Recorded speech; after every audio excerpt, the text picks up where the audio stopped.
guys.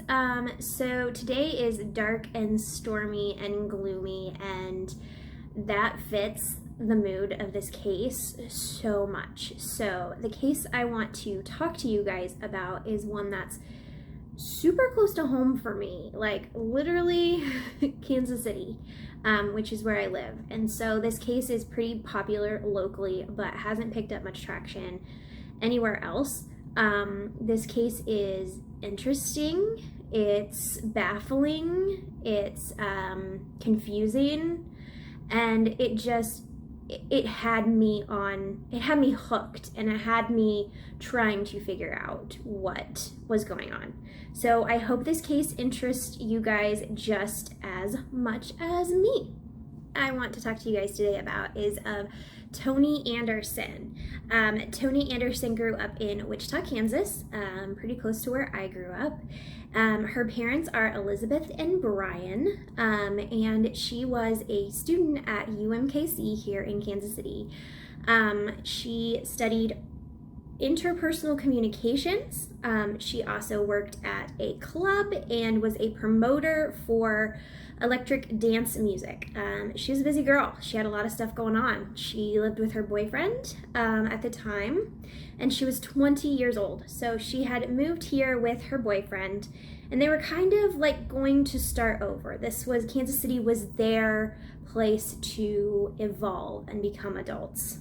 Toni was described as a beautiful and tremendous person by her family and friends. The events that take place happened on January 15th, 2017.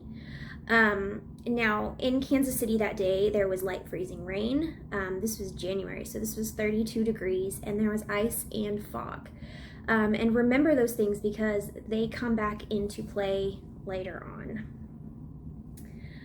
So the timeline is very interesting. It's interesting to work in all of the times and the dates and what happened. So on January 15th, 2017, Toni left her work at her club between 4 and 4:10 a.m.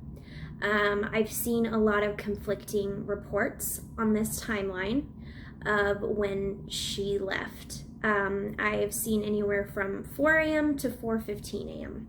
But it needs to be in that time frame for everything to eventually work out the way that it did. Toni left the club at 4 a.m. driving her 2014 Ford Focus. It was black.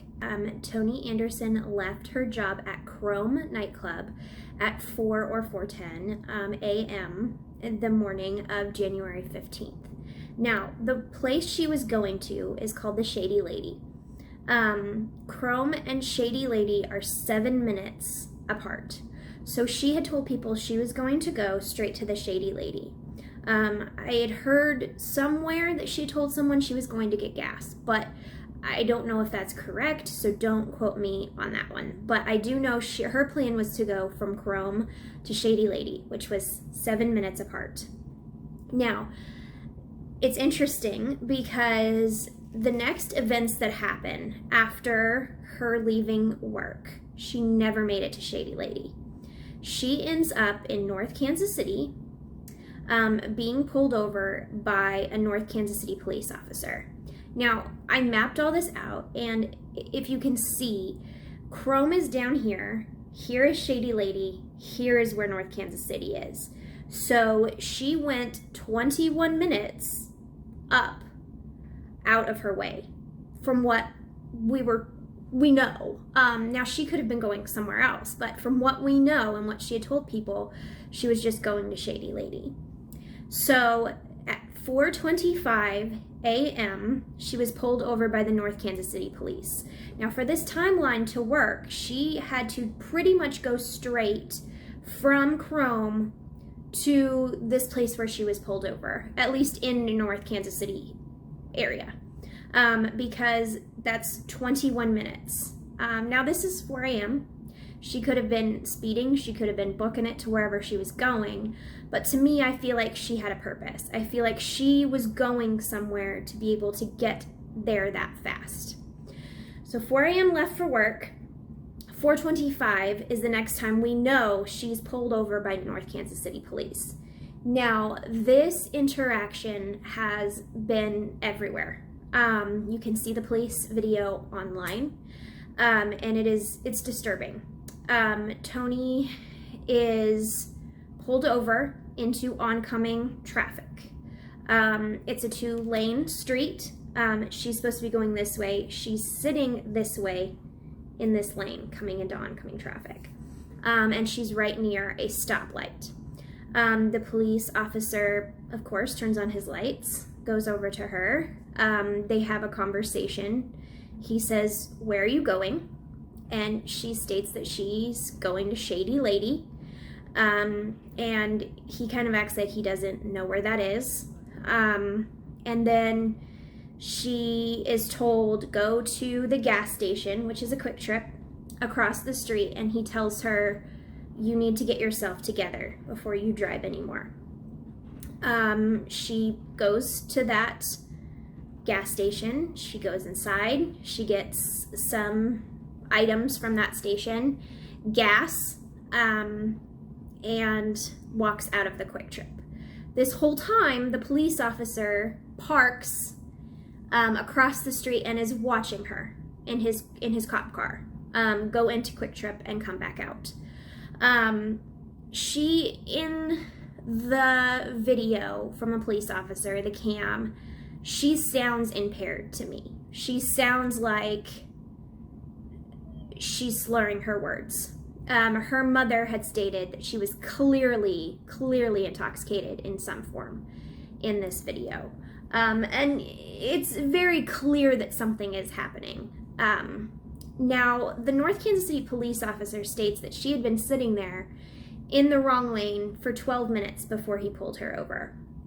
Do we know that that's true? We don't really have that on record anywhere. So she comes out of Quick Trip, she gets in her car, and while she's sitting in her car, before she even leaves, while the police officer is looking at her, she writes a text message that says, "I just got pulled over again." Now, this raised a lot of red flags when this all came out, because that was the last time anyone heard from her after that. And so people were thinking, did she get pulled over by another cop after that cop? But I think what it was alluding to is, I got pulled over again in my life, or in the last couple of months or weeks or whatever. Because it's pretty clear that the cop is looking at her when that text message is sent. So that was at 3:33. She had that transaction in Quick Trip, and she sent the text at 4:42 a.m. That was the last time anyone had heard from her. That was the last time her cell phone had any activity, period, that night. So she just kind of fell off the map. There was a big community search for her. There was a lot of people looking for her, wondering if this was someone posing as a cop and took her. It was very scary for a lot of people. So that's the events of that night, that she left work, was pulled over, went to Quick Trip, sent that text, nothing. What we have since then has been pieced together. So now we're going to fast forward to March 8th, 2017. This is 2 months after Toni Anderson disappeared. There had been searches for her, the cops were searching for her, and the family decided that they were going to hire a private investigator and a private dive team to search where Toni's phone last pinged. Now, her last phone ping was in a place called Platte Landing Park. Now, this park is pretty popular in the town of Parkville, Missouri. It is right on the river. It's a elongated park that's got playgrounds and huge walking trails. Another part of it has a lot of land, and then the Missouri River is right next to this park. So the parents paid a private investigator to search the Missouri River to try to find her or her car or some kind of clue. Now, on March 8th, 2017, her car was found. Her car was found in the Missouri River, close to this park, this Platte Landing Park in Parkville, Missouri. The layout, if you can see, there's the elongated park on this side. On the other side, there's a piece of land, and then right off of that is a boat landing. So it's where boats can back up and go onto the Missouri River. Her car was near, but not exactly on that boat ramp. Her car was found downstream. So what they assume happened is she went off the boat ramp and her car got swept to where it was found in the Missouri River. Later on, I'm going to take you guys so you can see this layout and see what I'm talking about, because the boat ramp and where she was found is different. But to see the layout of the land, I want to record and show you guys how this is all laid out. So she was found in the car. Her body was found in the car. The car was half in the sand. The windshield was broken and there was slight damage to the car. The car was put into drive. Shortly after this, the medical examiner came out and ruled her death as accidental. She died from hypothermia and drowning in the Missouri River. She had ethanol, cocaine, and amphetamine in her system. That drug was in her system. We don't know why. She was not prescribed that drug, but that was in her system as well. She had 2 minor bruising on her left knee, and the driver window was down. There was sand in her hair and in her clothing. There was cuts to her abdomen where there was glass in the abdomen. The cuts were post-mortem to her abdomen. About 400 people drowned in vehicles in the U.S. every year. That's a lot of people. And they now have closed the investigation into Toni Anderson. So they rule this an accident. What they believe happened was that Toni was impaired and drove off the boat ramp, and that it was an accidental death. There are people who believe that this wasn't an accident. Some of the theories that surfaced was maybe she was meeting someone in North Kansas City, possibly for drugs or just meeting someone, and they did something bad to her. The timeline is very crazy. The spot where she went off is very crazy. But when you're thinking of impaired drivers, it makes sense in that realm. You're not making sense when you're impaired. And so I believe this could have been a tragic accident. Good.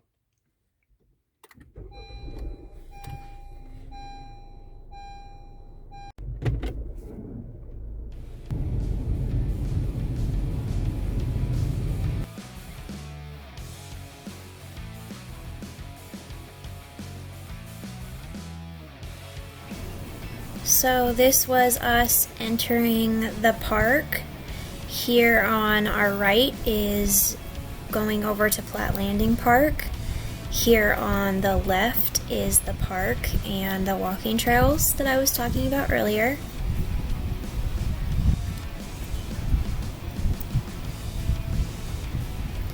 As you can see, it's quite a drive.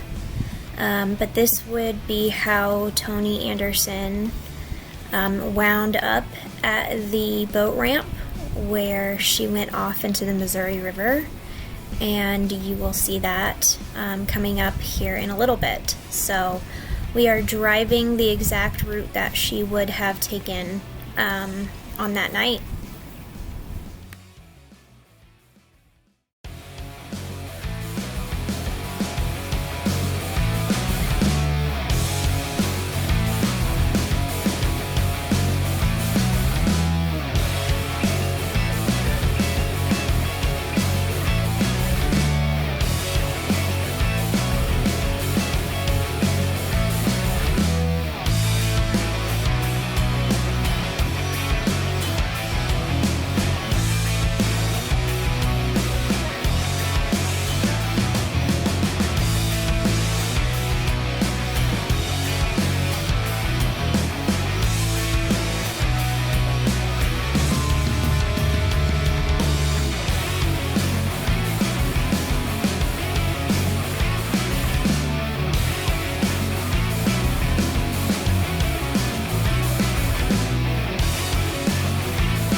Right there is the boat ramp.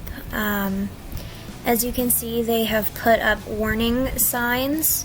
Those were not there when she went off into the Missouri River.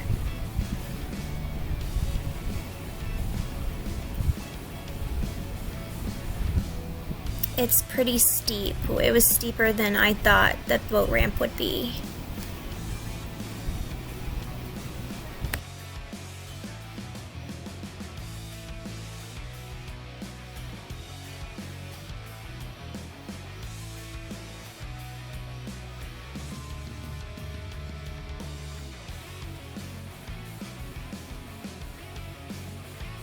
This right here is a bench that they had dedicated to Toni Anderson.